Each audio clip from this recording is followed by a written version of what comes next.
Michele Bachmann, how are you, my friend? I'm doing great, Mark. What a thrill to be on your show today. Well, congratulations. You're running for President of the United States, and you have a real shot at this thing. Hold on, I lost my mic. If I would learn not to pull the microphone out of the thing here, the Zephyr, then we could have a conversation. But here I am. How's it going in Iowa? It's going so fantastic. I don't know if you saw the poll, but the Des Moines Register came out with a poll, and Mitt Romney and I are virtually tied for first place. And we just announced today my formal candidacy for the presidency. And so we're going to be in Iowa, and I'm right now speaking to you from New Hampshire. Tomorrow I'll be on a bus tour in South Carolina. We're very happy because the national polling has us second behind Mitt Romney. And there's polling that's come out in Florida that has us second in Florida. So we're very excited. So we want to continue to expand the message and let more people know what we're talking about, and I think that will only continue to grow. Where do you think your major areas of disagreement are with Romney? You know, I think it's important for conservatives, because some of these folks have an awful lot of money they're going to be spending, to tell us, you know, in a polite and professional way, what do you think your biggest differences are with him? Well, I think one thing people know about me, Mark, is that I mean what I say and I say what I mean. I have a titanium spine. I've been in Washington, D.C. fighting. By the way, not to interrupt, but I have titanium stuff in my chest. Did you know that? I wouldn't even ask about that. No, it's holding my chest together after my heart surgery. God, it goes off every time I go with the TSA. But anyway, that's a whole other story. Go right ahead. I'm sorry. I think what people know about me is that I fight for them, and I will stand up for them. I am not a part of the good old boys club in Washington, D.C. I stand on principle, not on party. I'm a proud Republican, but I take on both sides because, quite frankly, we're at a very urgent time in the nation, and we've got to act quickly. My opinion has been on Obamacare that if we don't turn this around in the 2012 election, it will so metastasize into our government, it will be virtually impossible to remove by the time we have the next presidential election in 2016. So we need someone who is bold and has the guts to root this thing out, root and branch, and I'm committed to that. But I'm committed first and foremost to turning the economy around. And one thing I would not do is raise taxes on small business owners like President Obama's administration has said they want to do. I want to stand for creating jobs by cutting taxes on the job creators and also getting rid of the out-of-control regulatory burden that's going on in D.C. It really isn't that hard, to be honest with you. The formula for success is pretty clear. All that we're missing is the political will. That's what I bring to the table. I have a record of political will, and I intend to take that resolute spine and also that voice into the White House. But here's my question, because you're running against Romney and some of these others. For instance, Romney believes in man-made global warming and that the government should do something about it.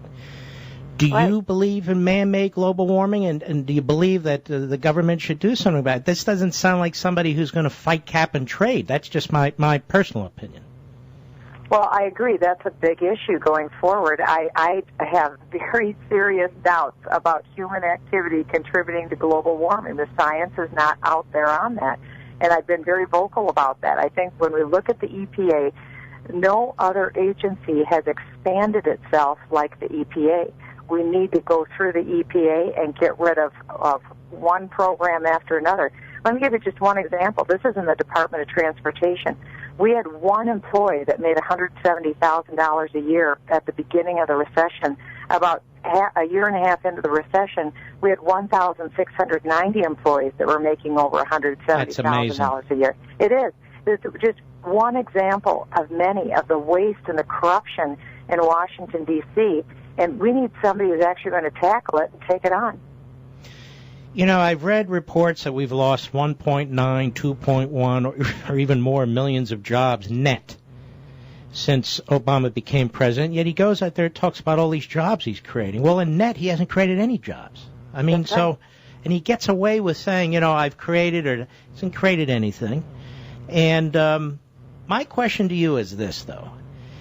Tax cuts and we talk about that, restraining government spending. Do you support the balanced budget amendment effort that's underway right now? The cap and balance? Yeah. Yeah, I had a good conversation with Jim DeMent on Friday about that.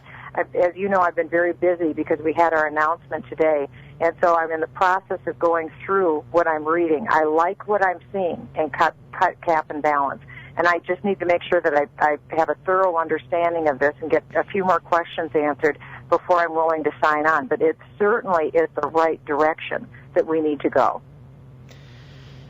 Now, I spent the first hour, frankly, dressing down Chris Wallace, who reminded me of Chris Matthews that time, remember? And is there anything else you want to say about that?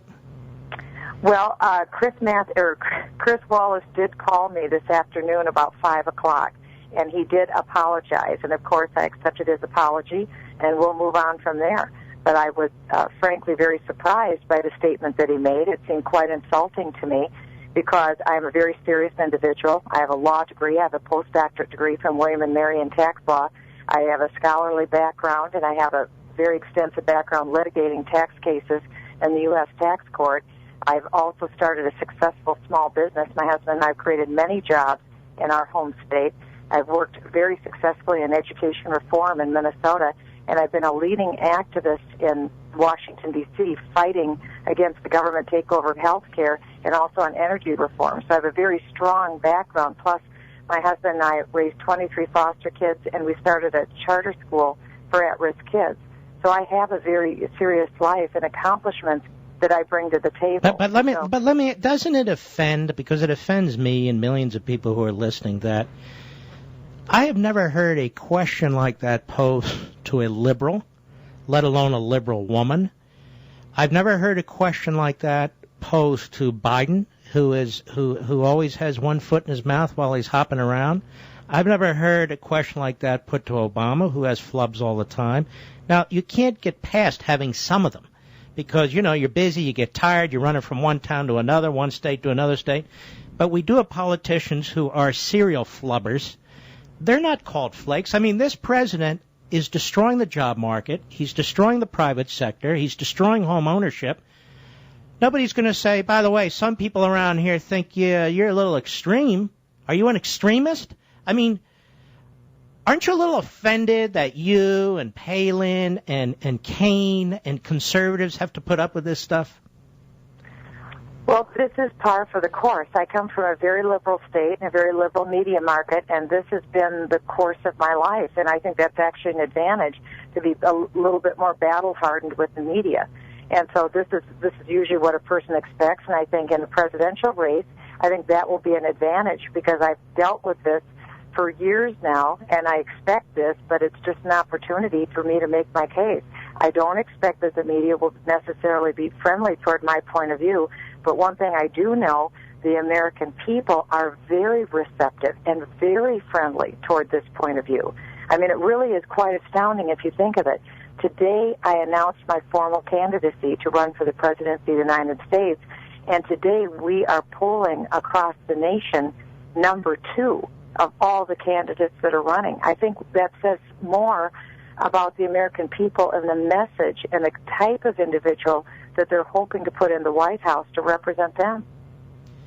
Barack Obama wants to raise $1 billion, Michele Bachmann, to trash his opponent. He cannot run on his record. So what he will do, and he's done it in past campaigns, is create straw men, talk about the sky is falling, have people dig into your past and so forth. But isn't the truth this campaign is all about his record and it's so disastrous and his ideology? Isn't it true that he's going to have to defend his record whether he likes it or not? Oh, no question. And I think that's part of why I've gotten under the skin of the White House. The White House came out today trashing me. But that shows that the White House is threatened by my candidacy. They see me as a serious, substantive candidate, and they recognize that they may have to face me in the debates.